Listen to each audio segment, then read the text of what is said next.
Myanmar সীমান্ত পুরোপুরি বাংলাদেশের নিয়ন্ত্রণে আছে, তাই শঙ্কার কোনো কারণ নেই বলে জানিয়েছেন স্বরাষ্ট্র উপদেষ্টা জাহাঙ্গীর আলম চৌধুরী। বলেন, ভারতীয় সীমান্ত পরিস্থিতি নিয়েও সজাগ সরকার।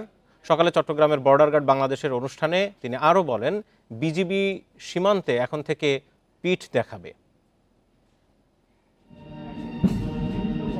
চট্টগ্রামের সাতকানিয়ায় Baitul Izzat border guard training centre and college parade গ্রাউন্ডে সকালে বিজিবির ১০২তম রিক্রুট ব্যাচের প্রশিক্ষণ সমাপনী কুচকাওয়াজ অনুষ্ঠানে প্রধান অতিথি হিসেবে যোগ দেন স্বরাষ্ট্র উপদেষ্টা জাহাঙ্গীর আলম চৌধুরী।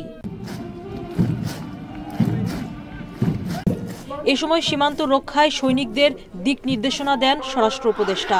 সীমান্তে রতন্দ্র প্রহরী হিসেবে দেশের জন্য জীবন উৎসর্গ করার শপথ নেন নবীন সৈনিকরা। পরে গণমাধ্যমের সঙ্গে চলমান সীমান্ত পরিস্থিতি নিয়ে কথা বলেন তিনি। বলেন, মিয়ানমার সীমান্ত নিয়ে শঙ্কার কোনো কারণ নেই। বর্ডার সম্পূর্ণ আমাদের নিয়ন্ত্রণে আছে, কিন্তু আপনারা জানেন যে আরাকান আর্মি এবং মিয়ানমার আর্মির সাথে যে যুদ্ধে আরাকান আর্মি আমাদের যে অপোজিটের যে জায়গাগুলি ওই জায়গাটা তারা দখল করে নিছে।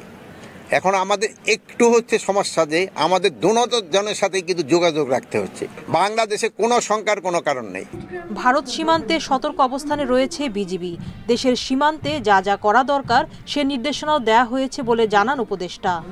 বিজিবিকে অর্ডার করা হয়েছে তারা যেন কোনো সময় কোনো অবস্থায় পিঠ না দেখায়, বুকটা পিছনে দেখায়। যারা যে ধরনের হুঙ্কার দিচ্ছে আমরাও কিন্তু এর চেয়ে বেশি প্রত্যুত্তর দিচ্ছি। সীমান্ত নিরাপত্তা জোরদারে বিজিবিকে আরও আধুনিকায়নে নানা পদক্ষেপ চলমান আছে, জানান বিজিবির মহাপরিচালক। সুলতানা জাহান মিতু, ইন্ডিপেন্ডেন্ট নিউজ।